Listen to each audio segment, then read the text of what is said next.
You would think that if a member of An Garda Síochána was stabbed on the streets of Dublin, which is what happened last night, by the way, stabbed on the streets of Dublin, having to be taken to hospital, the entire area being sealed off, you would think that the focus of that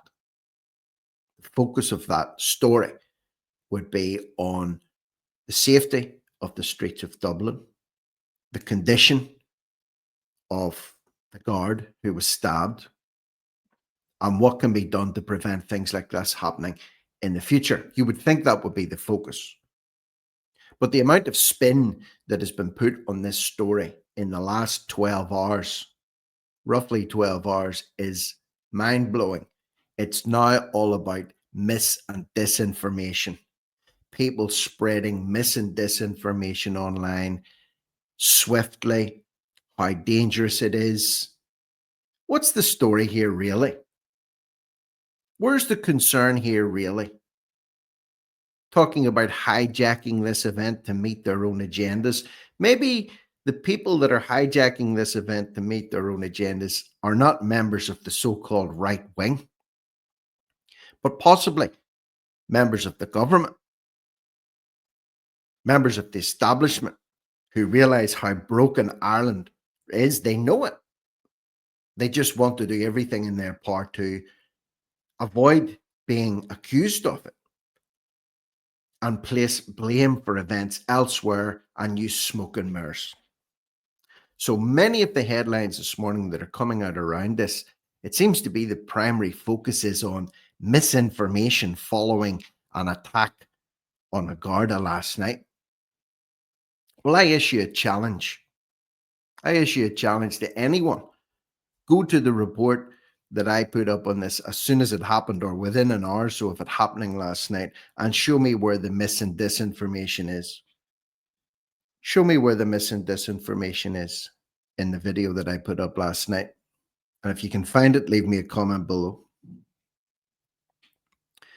Concerning misinformation spread online following attack on Garda. You know, if this publication actually occurred, what they could have rewritten that headline to say, following attack on Garda concerning misinformation spreads online. That shows you what their focus is, where they put misinformation above the attack. Think about it just for 1 second. Analyze this with me. If this was really about the guard who was attacked, it would have said, following an attack on Garda concerning information spread online. No, they twisted it.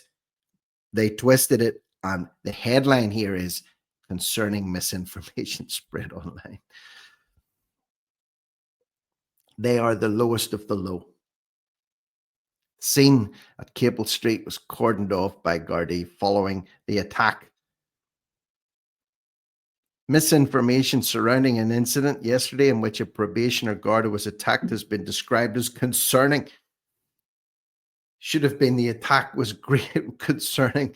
Probationer Garda stabbed, very concerning. No, misinformation surrounding it has been described as concerning. It goes on to say a man in his 20s who's an Irish citizen and born in Ireland remains in custody after he was arrested in connection with the incident on Capel Street in the city centre shortly after 6 p.m. Man in his 20s, an Irish citizen born in Ireland. Well, you can make of that what you will. Surely the focus on this should have been on the condition of the guard and how this could be allowed to happen. Should it not?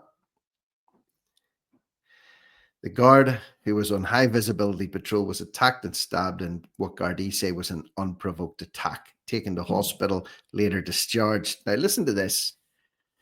Speaking on RTE's Morning Ireland, Assistant Garda Commissioner for the Dublin Metropolitan Region, Paul Cleary, said there was a lot of misinformation about the incident circulating online.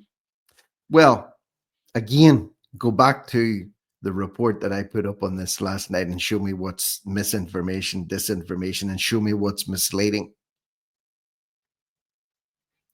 We have some people with their own agenda trying to use incidents like this to inflame situations for their own ends. Really? Yeah, there's a lot of people out there, isn't there, Mr. Cleary, who have their own agenda and are trying to manipulate this story to meet their own ends. There's a lot of people out there doing that this morning.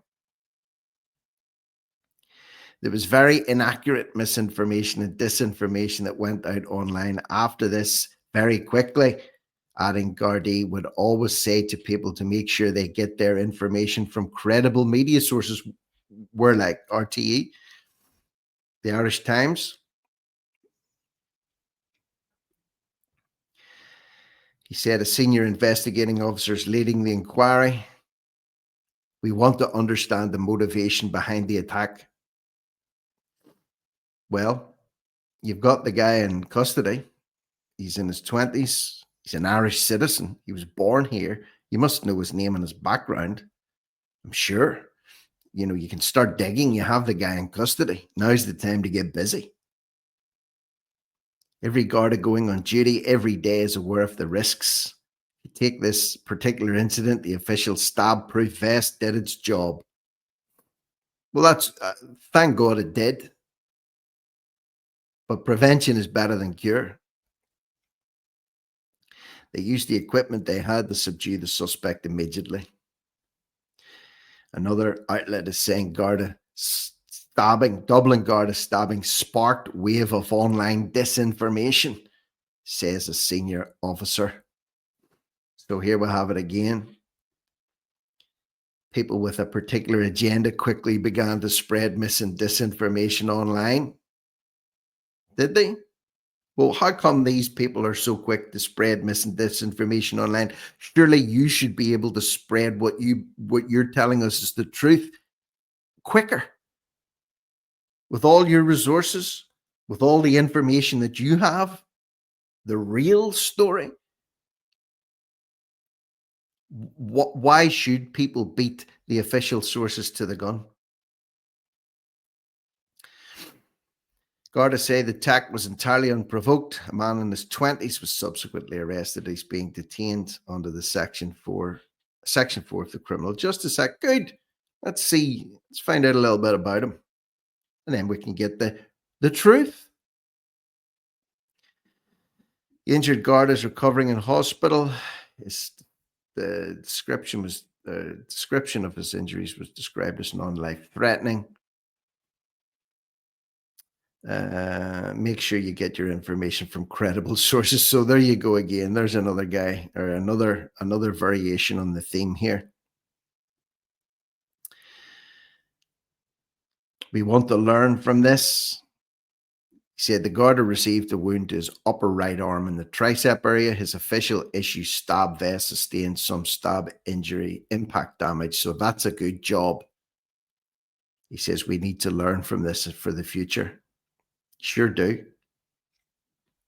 Of course, Harris and Martin, Bob and Bert, Ernie and Bert were on to condemn this and tell us how their thoughts and feelings were with the family and the guards, blah, blah, blah. Just typical cut and paste full response here.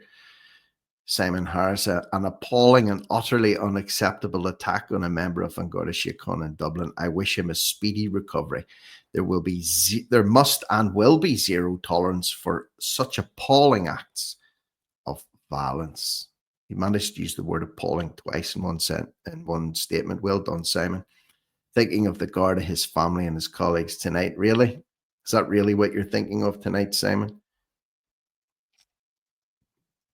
And Mayhole, of course, wades in to say he's appalled and shocked by the unprovoked attack in Dublin this evening. My thoughts are with the injured Garda and his colleagues at this time. I wish him a quick recovery. Prevention is better than cure, Mayhole. He's replying to Big Jim O'Callaghan's statement. I've been briefed and I'm receiving updates regarding an appalling attack. There you go. Appalling has been used in all three cases. Jim, Mayhole, and Simon. My thoughts are with the Garda and I wish him a full recovery. I'm surprised he didn't say speedy like the other two. Attacks on our Garda are unacceptable and will never be tolerated. Well, they are tolerated. They are tolerated. And they're obviously acceptable because they keep happening. So let's see what else comes out in the wash with regards to this story. But that's what's doing the rounds this morning. The real headline, it would appear, from the legacy of mainstream media is this is a wave of dis and misinformation following this attack. That's what's making the headlines, which is damnable. Damnable. So anyway, leave me your thoughts, comments, and opinions below. What do you think? Subscribe to the channel if you haven't already done so. I'm Rick Munn. This is No Risk, No Reward Media. Over and out.